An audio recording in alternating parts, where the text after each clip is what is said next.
It really takes looking for a third to a whole new level.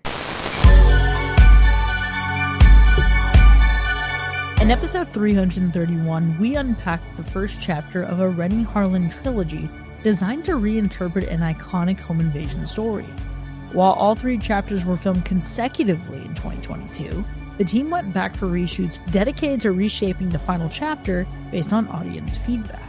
What started initially as a story about being chosen at random has now become a story about what happens when someone stops running and turns towards the people behind the masks. This week, we're closing the book on The Strangers Chapter 3. Greetings and salutations, and welcome to Hacker Slash. If you're joining us again, welcome back. If this is your first time listening, welcome to the party. We are a horror movie review podcast dedicated to telling you whether a movie is a hack, a total joke, a waste of time, or a slash. Totally killer, pun intended. We believe horror is for everyone, and as such, we're rating these movies with the perspective we've gained from our varying walks of life and the flavors of fear we fancy most. My name is Chris. I'm your friendly neighborhood slasher enthusiast. This week, I'm joined by the Superfly Space Guy, Mac. Felt good, didn't it? And the classic horror connoisseur, Sean. I'm pretty good with my hands. You're tuning into The Strangers Chapter 3, and if you support the show, you can check out our B-side at the end of this episode where we get into if horror villains had an HR department. I can't wait to see what direction that goes in, but for now, what were y'all expecting going into this? Honestly, I was expecting us to wrap things up story-wise. Definitely. Like, we're at part 3 now. But I was also expecting to get more origin story just based on how Chapter 2 ended. Yeah, I think that's fair. I can also say, for the most part, I don't want to speak for absolutely everybody, but I know that almost nobody had high expectations coming out of Chapter 2 and going into this one. I know a lot of people didn't like Chapter 2. Hell, a lot of people didn't even like Chapter 1, calling this really the trilogy that no one asked for, but I actually enjoyed Chapter 1, and I even had a decent time with Chapter 2, if y'all can remember when we were talking about it, following Maya through her trials and tribulations. So I was going into this one hoping that it was going to build off of that and maybe close this trilogy a little bit stronger. What a generous take, Sean. Listen, I was buckled in and ready for the ride when we got Chapter 1. And when you have this premise of remaking a movie, but then also trying to add an original story and angle on top of it, you have to know that you got to get past what everyone is familiar with. I mentioned this back in episode 331. I also mentioned this when we got into The Strangers Chapter 2, because The Strangers Chapter 2 was a bit of a nothing movie. I mean, there's a long chase scene. It's like if a final girl chase lasted over an hour and a half. But it doesn't amount to a whole lot, specifically because it is the middle entry of a 3-part story. I really enjoyed and had fun with the first one, which is a wild thing to say, I know. But part of that enjoyment was built on the hope and the promise of potential. And by Strangers Chapter 2, Sean, when we were discussing this on that episode, I think I was pretty tapped out. I realized this potential is not going to be realized. And so you go into this and you think, okay, well, this is what it's all leading up to. Surely it's got to be something.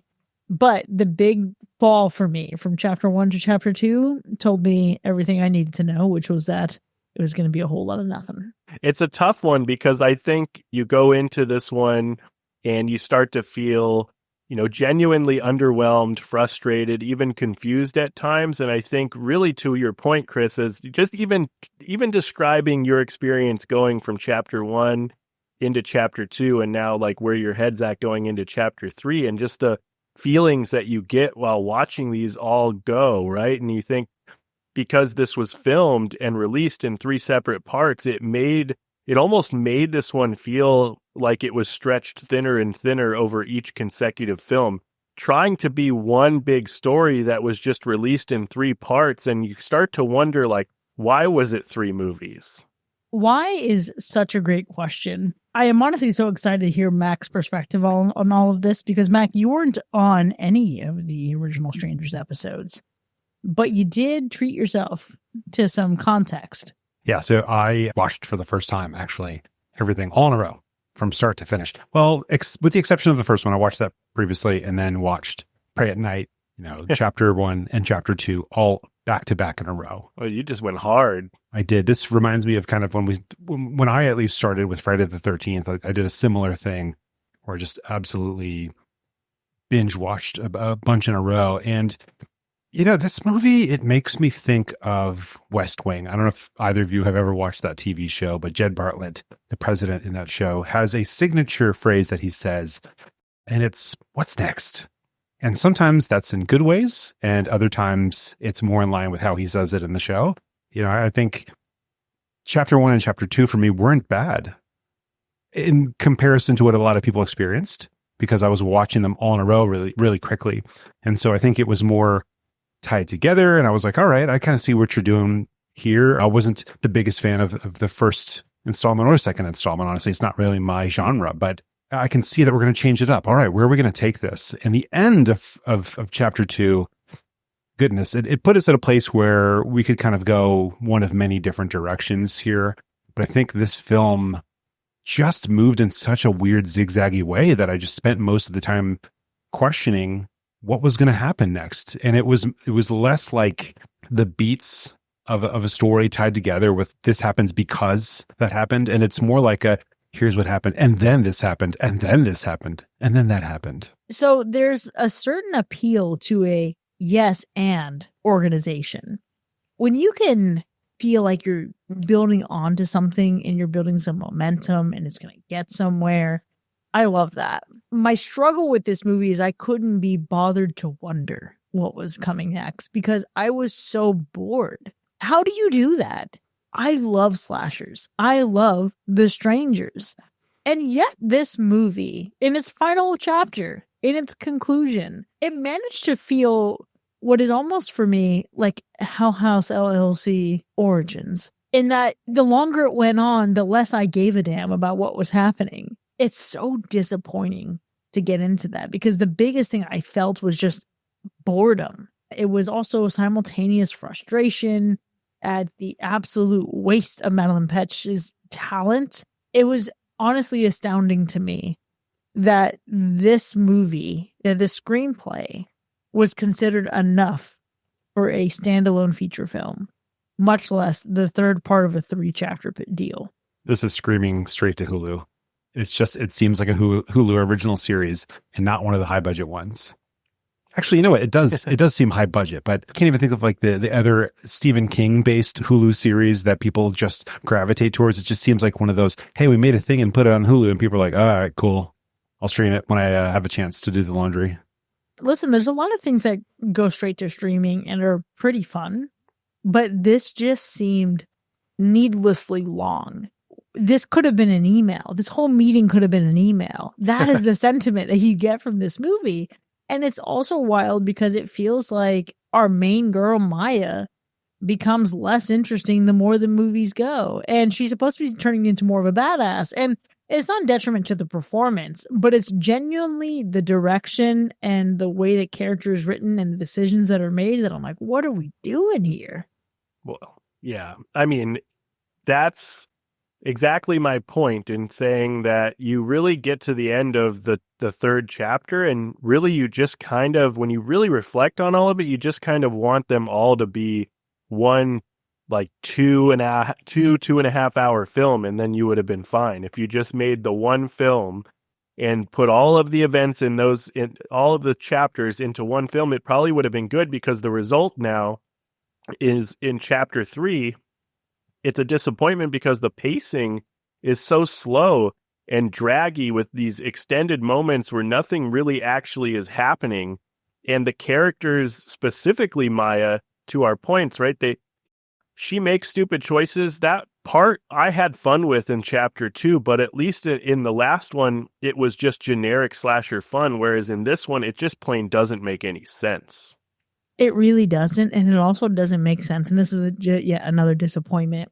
This movie and this series, this trilogy of movies, does not understand exactly how long it is or how much time it's passed. Because, of course, the linear timeline that we're presented with is this is over the course of 1 to 2 days, right? This is just a really bad weekend. It's absolutely horrific. These films were all shot back to back to back. Of course, we get some reshoots in, but with the delays in production and the idea that these are supposed to actually be released pretty consecutively, there's so much time that has passed. And it's almost as if in between all of that, there's a loss for how much time has truly elapsed during the runtime of the movie.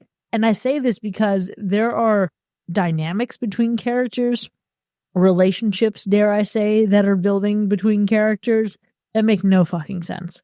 Stockholm Syndrome? Come on. Yeah, it's really strange because there's a lot, I think, in all three of these films that are actually really good. Like the look of the films are really good. Sometimes the pacing works out well in the first two films, at least.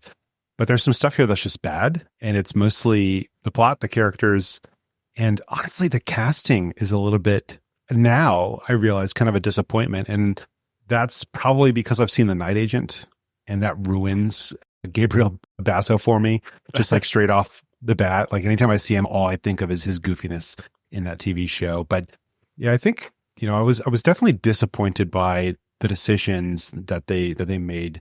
And I think it reminds me of that idea of like the customer is always right, but sometimes we know that they're not, right? They think they want certain things and sometimes they're just wrong. If this movie is the result of listening to some viewers, maybe they were wrong. If the original kind of intention was more put together, because it seemed like in part one and part two, whether or not you enjoyed them, that there was a vision behind it. It seemed like we were heading in a certain direction. And chapter 3 here, I'm not sure where that direction went. It seems like it disappeared, and that was the biggest disappointment for me. It's like, why did we get here?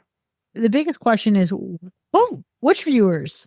Who did you talk to? Who did you consult with? Because I was even watching some interviews with our leading lady. She was talking about how, the reality is a lot of people watch 1 and 2 and you're not satiated, but it's also because it's not the conclusion of the story. Of course you're not satiated. That makes sense. But also, who the hell did y'all consult? But it does take the teeth out of it. I think when you're watching The Strangers OG, when you're watching even Pray at Night, I guess, when you're watching those two films, they're very similar films in their idea. And when it comes to like the bite that they have, I think a lot of that comes from how simple of a story it is. And so anytime you're going to make that more complex, there's a danger that it's going to hit less. It's not going to slap, as the kids say. And I think we fell victim to that here. It's interesting how not scary the antagonists finally are. And if you've only seen the original film and then you try to, watch that in the dark and then try to go to sleep right afterwards, you might be checking some locks, you might be looking out the window a little bit. And I don't think you're going to have that same sort of effect here.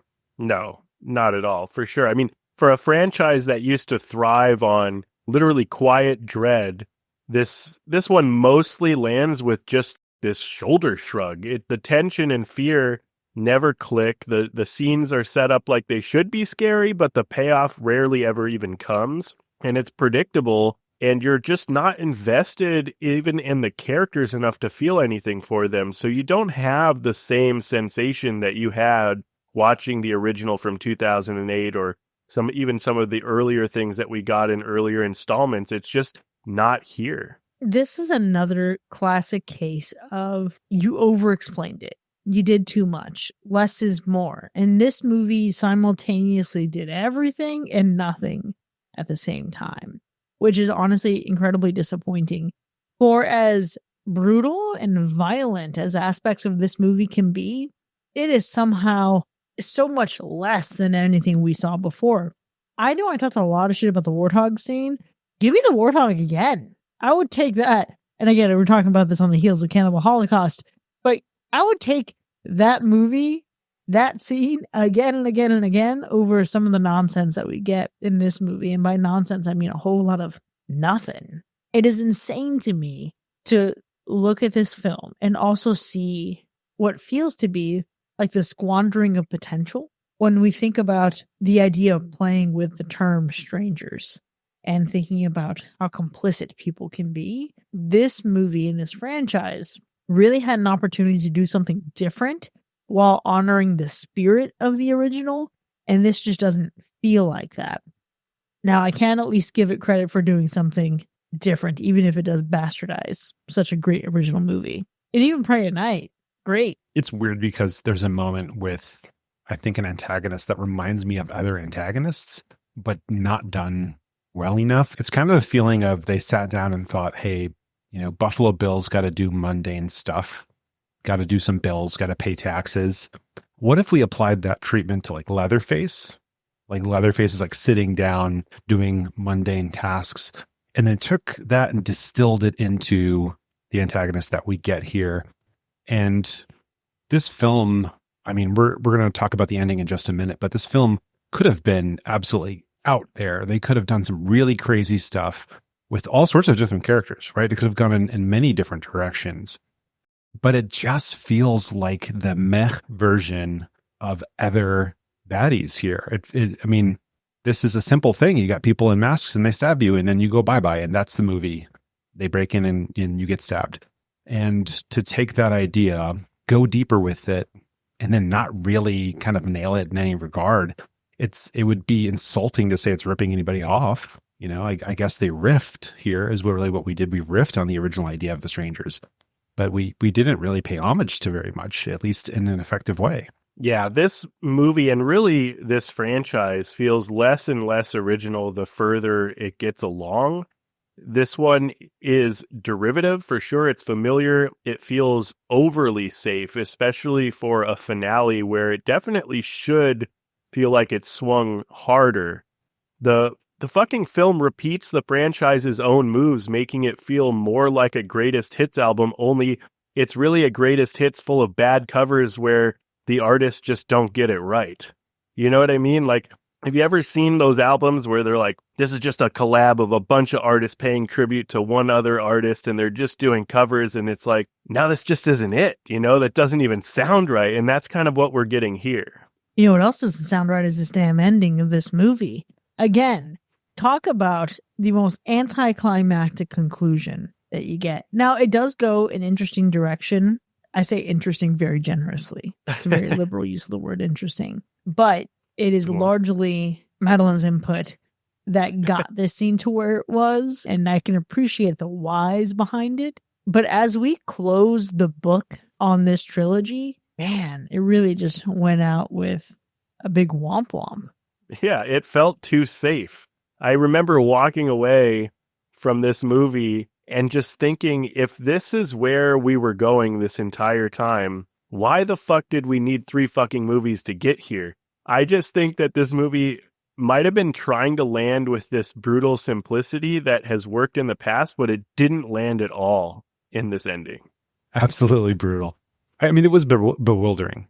It was so strange. I was gesturing at the screen, like shoulder shrug for sure, Sean. I mean, I had every meme, like I was acting it out in person, just asking why. What did you do? Like, what were you thinking? Because again, we started this film with so much potential to kind of do something interesting. And by the time you get to this ending, you're like, why would you pick that? Like, why would you think to do that at all? Especially because there actually was some really good ingredients working on here. We had some fresh poultry or meat. We had some fresh vegetables, and somehow you tried to make a peanut butter and jelly. Like, that's not how this works at all here. Well, clearly this movie is a bit of a mess, and I can see where this is going. But before we actually rate it, Sean, how would you describe the gore score? I think a lot of people will go into this one assuming that'll go harder as the finale, be more brutal or more shocking, but instead the violence and the gore feels muted and restrained. The film often doesn't show you the brutality of the kills head on, which is a shame. And there are some moments, and even in some of those moments, we ended up getting some shitty CGI, earning this one a pretty solid, just low gore score, in my opinion. And what about the animal report? Thank goodness it's all good in the hood here. We left all that hogwash behind from the previous film. Let's go ahead and get into our ratings then. The Strangers Chapter 3 from 2026. At long last, it's over. Was it a hack or a slash? I'm going to go first here because I'm the newest to the franchise. I was not a fan while I was watching The Strangers or The Strangers Prey at Night. I just found them to kind of be pointless scream and torture marathons, and that's just not really what I'm into. But with this new trilogy, there was hope. A final girl, a continued storyline, perhaps even the semblance of a point. Chapter 2, I think, ended still with some potential, the potential to wrap up nicely or to go down a road explored by films like Rob Zombie's Halloween. The original Strangers works because there is no context. There's no reasoning. There's just masks, knives, hacking, slashing, and screaming. I didn't necessarily enjoy that, but I understood what it was attempting to do and respected it for that. This latest trilogy pivoted so hard into flashbacks and attempts at depth that it had me literally angrily gesturing at the screen in an empty theater. Chapter 3 gave us faceless, nameless terror, unmasked into mediocrity, matched only by a protagonist whose character arc looked more like a spiral than a drain, and not in a fun way. Honestly, it just feels like a letdown after having so much potential, but ending so unenthusiastically. It is a hack.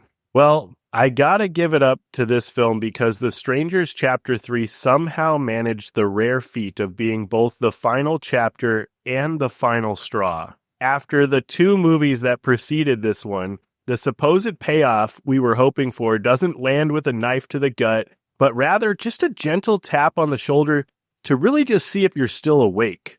Because instead of suffocating dread that made the 2008 film so effective, this film leans far into over-explaining predictable beats and really just like pacing that's so sluggish that it makes the masked killers feel like they're working a double shift.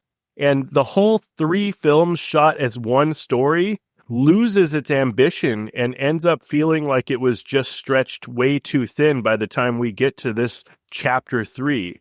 So of all 3 of the chapters, this one is easily the weakest. And in the end, The Strangers doesn't really invade your home. The film just politely loiters outside, knocks once, and leaves before anything interesting actually happens. So for a franchise that's built on ruthless intrusion, this movie deserved a sharper blade. But this finale turns out to be just a total hack, and not the kind that scares you. It's just the kind that makes you wonder why you even answered the door in the first place. You know, if I could change the title of our podcast specifically for this movie, it would be Whack or Slash. This movie was fucking whack. You go into this movie and its reputation, its masks are built on the goodwill and the lore and the appeal of an original series. Really, an original film from 2008. And then 10 years later, we got a great underrated sequel in The Strangers Prey at Night. This movie bit off more than it could chew. And when you think about movies that are filmed close together or are supposed to be released in close succession, think about Fear Street. Think about that trilogy and how it weaves stories together and how it had to jump across centuries to be able to tell a story that was worthwhile. You mentioned it, Sean. It taps you on the shoulder to ask if you're still awake. This is a perfectly quiet movie, somehow in some moments quieter than In a Violent Nature. And it's such a good movie to doze off to on a Saturday afternoon, if that's what you're looking for. I can give it that compliment. This movie is utterly disappointing. And the little bit of hope I had that it would amount to something, it just squandered it and got in its own way. We couldn't get The Exorcist Deceiver after getting The Exorcist Believer, and yet we got 3 of these movies. This is a hack. Spare yourself. And with that, The Strangers Chapter 3 from 2026 has earned a universal hack. I'm not going to encourage you to watch this movie, but what I am going to do is encourage you to stick around for the spoiler zone where we can really dig into it together. We'll see you in a bit.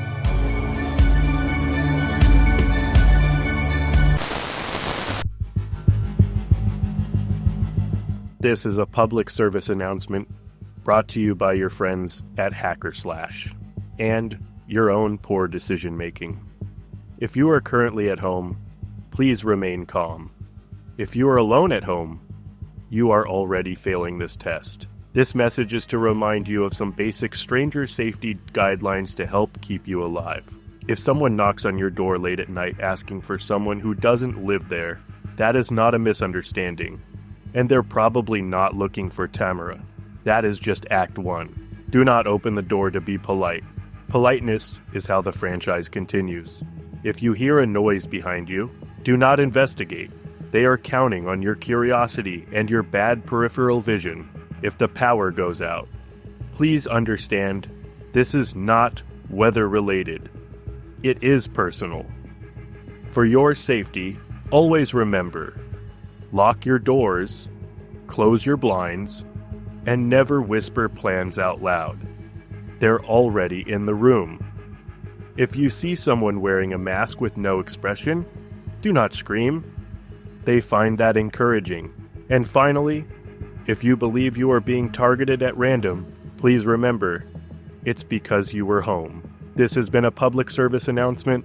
There is no hotline. Help is not coming. Good luck.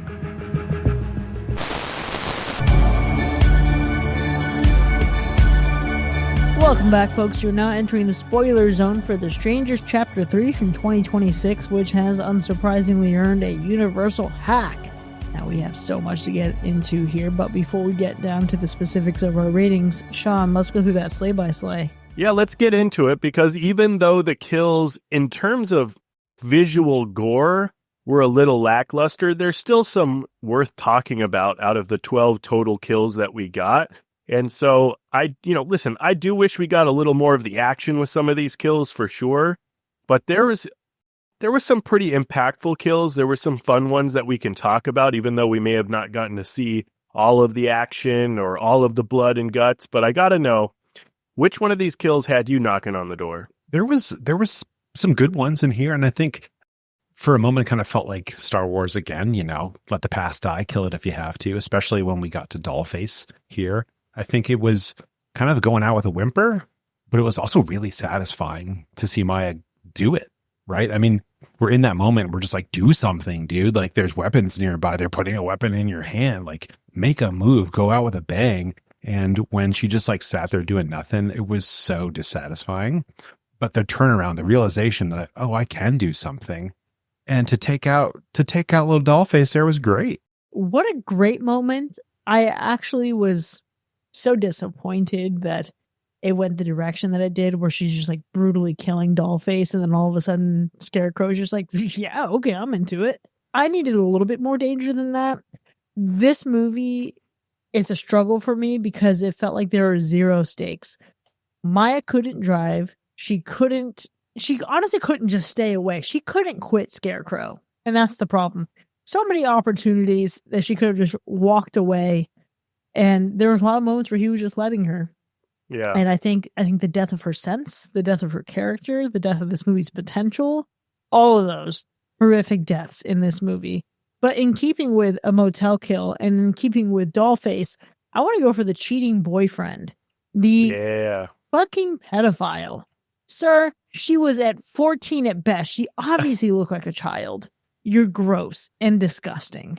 For sure. What brutality, too. That was, when we think of, we're getting this origin story type thing, whatever they're doing with this story, right? They're telling you a little bit of background with these strangers, right? And I think it was very interesting to kind of get the backstory for Dollface and like how this third member became part of the crew, right? And just like breaking in to the motel room only to find that Dollface had already done the job and hacked her boyfriend up like pretty gnarly. It was kind of cool. Yeah, it was kind of cool. It really takes looking for a third to a whole new level. Yeah, for sure. They just stumbled upon their third. They were just like, that's the same shit that we're talking about with Scarecrow and Maya killing Dollface is, he's just like, you're into killing too? All right, you want to be friends? You want to hold hands? Some might say they found their unicorn. Something like that. Very interesting. I don't know. What's really bothersome is just the entire complacency of this entire town, all the way down to Deputy Dipshit Tommy Walters, because how the fuck does shit like this go down for however many years this has actually been happening? You got to imagine, kids to whatever age they are in their 20s, late 20s, something like that, maybe even early 30s. That's a long time for this town to just be like killing random travelers. And this deputy, he had it coming, but it was a little bit jarring in that moment. You were thinking they're having a conversation. It's predictable, but that whatever it was, that bone drill or whatever the hell went into that dude's head, That was pretty sick. I would have loved to see a little bit more guts. Like, give me some brain splatter coming out of there. Give me something. Give me a little bit more out of that. But it was good. Yeah, that whole scene honestly had the spirit of Reanimator going through it. But I think it's just because it's a morgue. Yeah, the morgue. It was the morgue vibes. A lot of fucking audacity on this man, though, to... well, I love that he grows a conscience and is like, hey, I'm calling the state police in because obviously this is fucked. But do you really think that's the best thing to say right now? And it's such a compromising... You should have just called the state police. And you already have like some idea what the fuck is happening here. So what do you think is going to happen when you're going to bring other police in here? Yeah, call the supervisor, bring them in, and just let it be. You don't announce to the person that you're about to report them. You just fucking report them. What a choice that was, because I think we all knew in that moment, like, you're not making it out of that room. You know, I mean, come on, dude. He's been covering up for his kid and his friends for, what, like 30 years at this point? Give or take. And you have been with him for probably 10 to 15 years, and you've been helping him do stuff, and you're like, yo, I gotta report this, boss. You know, if the second you let him know that, he's like, sure. Absolutely. Go ahead and get your cell phone. Yeah, you're dead. Okay. I mean, just brilliant. But it was really cool how sudden it was. I think there were some good moments in this movie that, like, not necessarily about the jump scare, but just about like the suddenness of it and how quick it was, like boom, right in the head. We didn't have to waste any time getting guns, fumbling, doing anything like that. It was like, bop, you're done. Yeah. I think what might have made it a little bit effective was just the fact that, you know, you're expecting him to say this and you're like, oh yeah, this is fucked. He's an idiot. He's going to die. And then there's that reaction from Sheriff Rodder where he's like, it's never been one of our own. And then boom, then he turns still, but it's still that acknowledgement of like, oh, maybe he is going to side with him and go against his son or whatever. But no, boom, we're going after it. We're going to kill you. Fuck you, man. Yeah, man. It's honestly a little disappointing. Maybe disappointing isn't the right word, but I expected there to be some kind of punishment for the waitress that spoke up at the diner. I thought for sure we would see her body strung up somewhere. Yeah, it was kind of surprising that like nothing happened to her that we know of. You know, I mean, it seems like other people here, but even townies get taken out now and then, and especially at this point, they're just like in a rampage. So it would have been perhaps like satisfying to the story to see something go down a little bit. I mean, the sheriff was getting his kills in. You know, if you're going to include him in the antagonist and make him responsible for a portion of the kill count, like let him do it up. Yeah, he was definitely he was just not a trustworthy dude for sure. Who knows what happened to her? She might have gone down. Maybe they stick to their rules and, you know, she didn't really say too much. You know, she just was one person that said a little bit of something, maybe led someone in the right direction, and ultimately all those fuckers died too. So who knows? But I know some of these kills are going to come up probably as we talk about scenes because they kind of tie into scenes. But man, some of these kills, like Maya's sister who gets killed right in front of her, right? I mean, we're going to probably talk about that scene as a whole, but the scene of her, like her death just seemed so, I don't know, so quick and so unimportant almost. Like it just didn't land the way I feel like it should have. Yeah, that scene is supposed to represent the last of Maya's humanity exiting her body. Yeah. And yet, I mean, well, to be fair, Madeline does a great job of just like frozen in emotion with tears running down her face. And she is bound up in a car. So what action can you truly expect? But it is just disconnection from that point forward. And for the wound that she got when she was killed, I mean, I feel like we've seen people survive worse. Yeah. We've seen people survive way fucking worse. I was honestly expecting her to cough herself back to life in the middle of the pickup truck and say, hey, bitch. Yeah. We've seen people survive worse in this franchise, actually. And so that was very surprising. There was a lot of kills here that were just unenthusiastic and like didn't meet, I think, the level that they had been set up to. Like Marcus, for instance, was such a meh kill as well. Because first of all, who is this dude that's riding with her sister and brother-in-law? Is this their friend? Is this a hired private eye? Private security. Yeah, he just seems like, all right, he's got a mission and stuff. And he opens a door to a machine that chops up bodies. Obviously, there's like blood all over it and eyeballs and stuff. And then he continues to stand directly in front of it to where anyone could have just run up on him and pushed him into it. And it would have been goofy and worked in the 80s really well, but continues to stand there and just looking around, and then completely loses his situational awareness when he steps into the building and gets got. Come on, he didn't even get to fire an entire shot. Well, not one. Let's be clear, bad. Mac. This man lost his situational awareness when they pulled up on the RV camper and then said, hey, go in there while I scope out the area. Motherfucker, what? You're in a vehicle. You have headlights. I know that you lost the sheriff at this point, but there is absolutely no reason that you needed to have these two people get out of the safety of your vehicle to get into the unknown space of a camper. That's crazy. Such a safe area, just hang in there. Yeah, terrible choices for sure.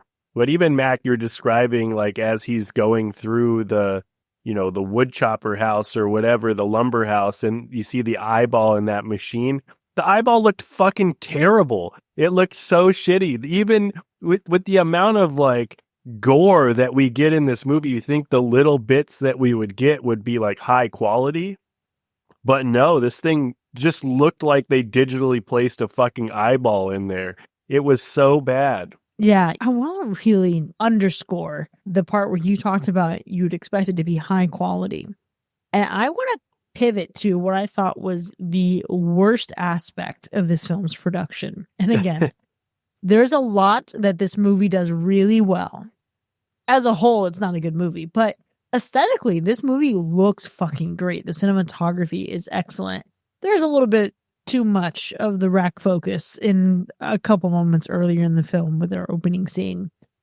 But when you look at where this movie concludes, and it's the cellar, it is the room that Scarecrow and Gregory has. It is, if you wanted to have ChatGPT in all its infinite wisdom describe what a Temu serial killer's lair would look like, with generic words carved into a wall, with collections of white candles burning and old photos, it was just so unconvincing, so unearned, and just generally uncompelling. It did look a little bit strange. We're like, where am I walking into? It kind of, I don't want to talk smack too much. It just reminded me of, the Halloween with Paul Rudd with the stupid layer that Michael had. Like it seemed very strange.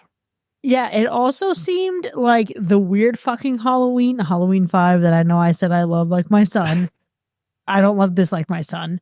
But it's the moment where Jamie goes up to the attic, finds all the dead bodies, and there's candles lit everywhere and a portrait of her next to this kid coffin.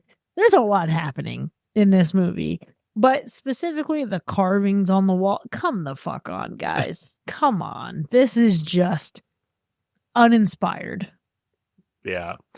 Yeah. But listen, I think you said there's a lot that this movie did really well. And I think I really did enjoy even just the setting that I think really helped to set the visual mood of this film. The film, I think, makes really solid use of these isolated rural locations with those empty roads, those rundown structures, and the wide negative space that they use. I think it's really all the stuff that The Strangers has, leaned on even in the past, but the environments still look like places where something terrible could happen. And I think the use of just that rural isolated location in the woods of Oregon or whatever just seems really cool, and it kind of added to the film. I will tell you, I've been itching and just fighting the urge to pack everything I have and move to Oregon specifically. This movie makes me want to do it. This movie is gorgeous.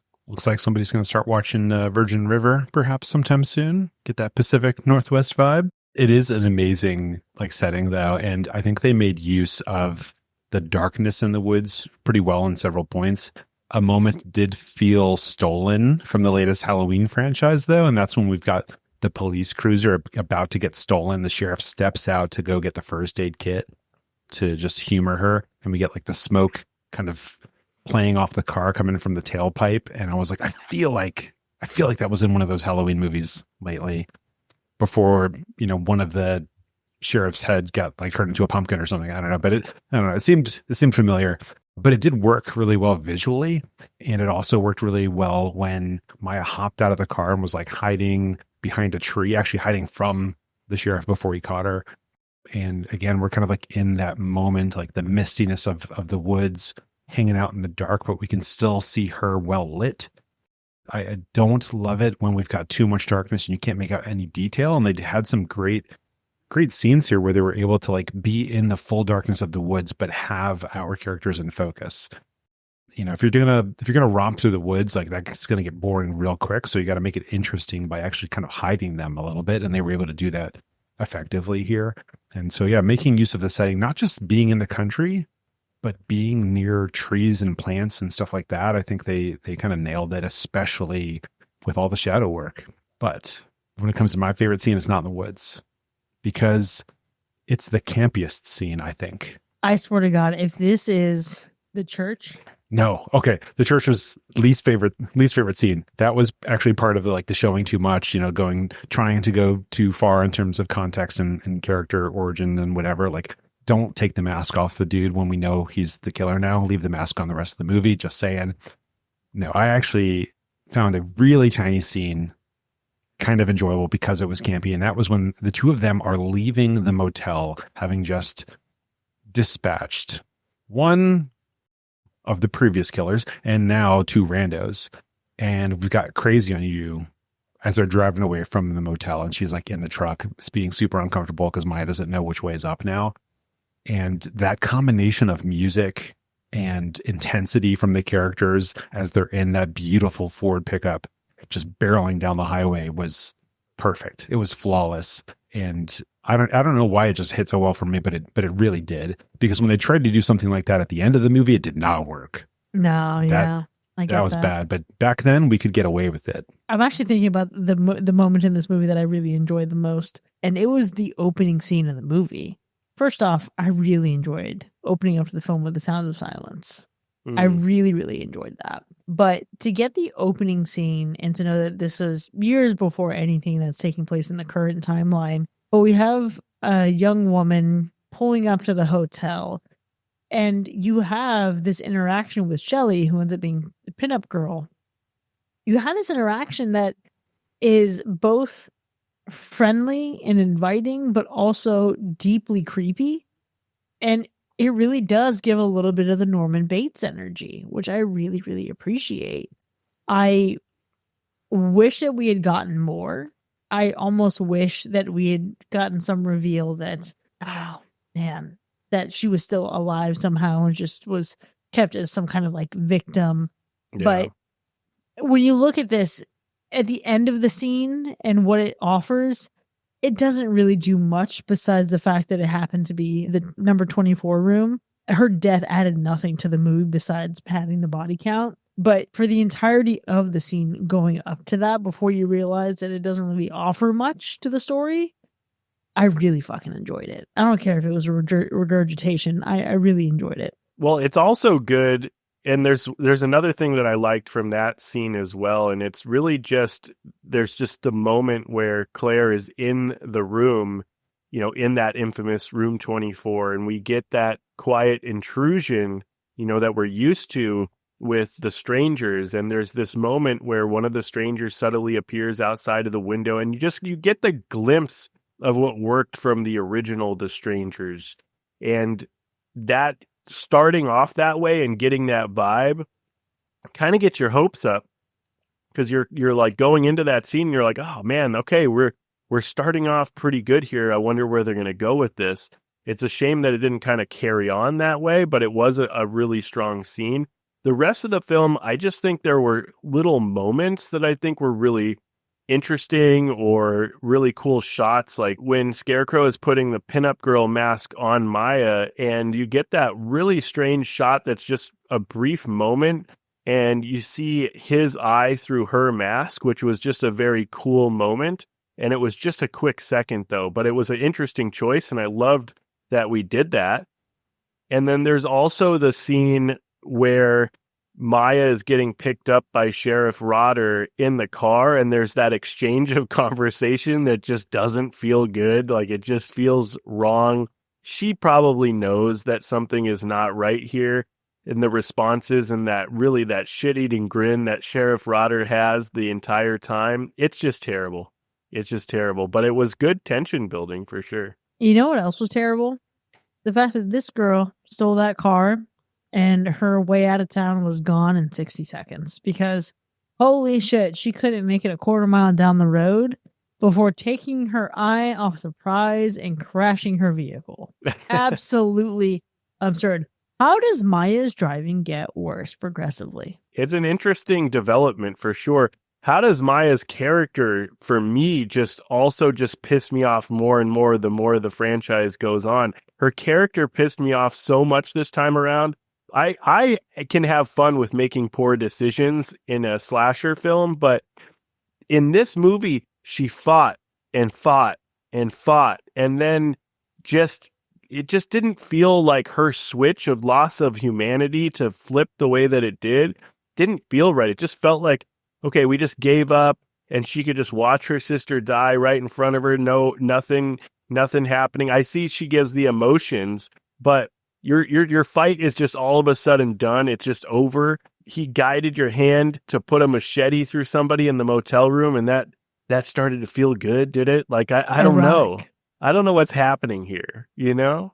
Yeah, for me, where she lost me and she lost my support was going into the church and touching the piano. What the fuck? What? In what world is that even a reasonable course of action to take? I don't know. I think it was right after that for me. Like, we have that whole ridiculous scene. She has some decent whiskey. Okay, great. Makes a run for it. Good. Everything afterwards, what are you doing? Like, you had us in the right direction, which was getting away. And now she just like wants to get close to it. Like the very end where she's like caressing him and letting him, what is he doing? Like sniff her and stuff. Her hair. Yeah, definitely. Yeah. Who are you at this point? I mean, because it wasn't even an obvious, like, this is what I have to do to like get him close enough to where I can stab him and make it fatal. Okay. Didn't really feel like that. It felt more like I'm in the moment right now. Yeah. So this is a decision that I actually really enjoyed from Madeline Petsch, who plays Maya. And she shared that going into it and just thinking about horror movies in general, and I'll see if I can find the link to the interview where she discusses this. She was like, hey, this guy's a big dude and I am not a big dude. So I've always thought if I need to survive a situation, I'm going to use my feminine wiles to make them think that I'm in love with them. And then I'm going to do what I got to do just to get close. And she's like, I'm going to do Stockholm syndrome. I'm going to make them think that I'm on their side. I'm going to make them think that I'm allied with them. Sure. And I appreciated that dynamic. Now, where the film ends up, it's ambiguous. And I don't love it being ambiguous. I wish it was more definitive in one way or another. Yeah. Here's what I think, and who am I to say anything? But for me, if we were going to have, I just don't know, the direction for Maya to potentially or ambiguously, we don't even know, just lose all emotion, turn into this, cold, emotionless killer herself. Maybe it just didn't feel right, but I feel like if the decision was a little bit different, if Maya decided at some point, mid-movie to put the mask on herself, right? Not have the mask put on her, but she decided to pick up the mask and start playing games with Scarecrow to kind of get him in the vibe that she's with him now. That could have been cool, right? Maybe she had to kill a couple people with him to get the buy-in. By the end, she kills him. I can be for that. I think that would have been, for me, a little bit more fun. But again, who am I? And it was like still possible that she's letting him do these things and going through the motions. But when we get her sister, we give up at that point because it's like, you didn't even scream. I guess you're holding it in because the tears are coming out, but like, it seems like she had the means to try to break out or at least look around for a way to try to break out as he's headed towards that trailer. Does she know it's her sister in there, though? Doesn't seem like it, unless she heard it like on the cell phone, but I don't think she did. But when he brings her out, it should have been like oh no, it's game on kind of a moment. And instead it was like okay, I'll just keep going with this ruse. Yeah, I guess. Listen, sisters before misters, and you emoted more to a lot of other people dying. You were more upset about the warthog than you were about your sister, bro. Yeah, it didn't feel right. It felt like we lost the emotion too suddenly. Like where did the fight go? It is just randomly gone. I don't know. That's what I'm talking about. That's where this movie trips on itself, and it thinks it's going on longer than it actually does. Because I could see a long period of torture and suffering, a la Poughkeepsie tapes. I could see that level of separation and dissociation. But this is a few hours. This is a Saturday through Monday situation. Like, this is not a lengthy enough time, I think, to make the sudden leaps in her character that we do. But the other thing that frustrates me about this movie is the treatment as if, and the mask reveal, as if we're not supposed to have already known who Scarecrow was. Yeah. As if you're supposed to look back on that church interaction where he says, now we're even. And it's not supposed to be, oh, I already know who this is. What the fuck? Yeah, why did it make it feel like it was a reveal when we all knew what it was for a long time? Also, let's just talk about the fact that the Scarecrow as a character was completely ruined with all of the backstory. Like, you want to give us the backstory of how he met his lover and then they started this thing? That's one thing. You want to give us that glimpse of that first kill at childhood? I can kind of get into that. But you just keep diving further and further into his backstory and his life and how they grew up and his dad and this whole town and then this bullshit. I think that the whole character is ruined. It's ruined so bad, man. If I go back and watch the 2008 one, even though they're not the same story, right? Like, I'm going to look at that and I'm just going to be thinking this in my head for this character, and I'm not going to be about it. Okay, but how can we rewrite The Strangers to be compelling again? Like, if you had to assign a lore, because here's what I want to think. I think the polycule of it all really fucked it up for me. I think the couple looking for a third, I think they're trying to get Maya in on it. I'm good. Like, just give me a regular a ragtag team of killers and we'll be straight. But I almost like to think, and I'm going back to the original with like the boys who were passing out pamphlets for their religion. What if the Strangers were ex-Mormons or ex-Jehovah's Witnesses who really just went through some shit going door to door and then wanted to go deliver punishment and purity? Maybe that. Like, let's have crossover between Heretic and The Strangers. And I think that could be a really interesting story. Why are you doing this? Because you didn't take my pamphlet.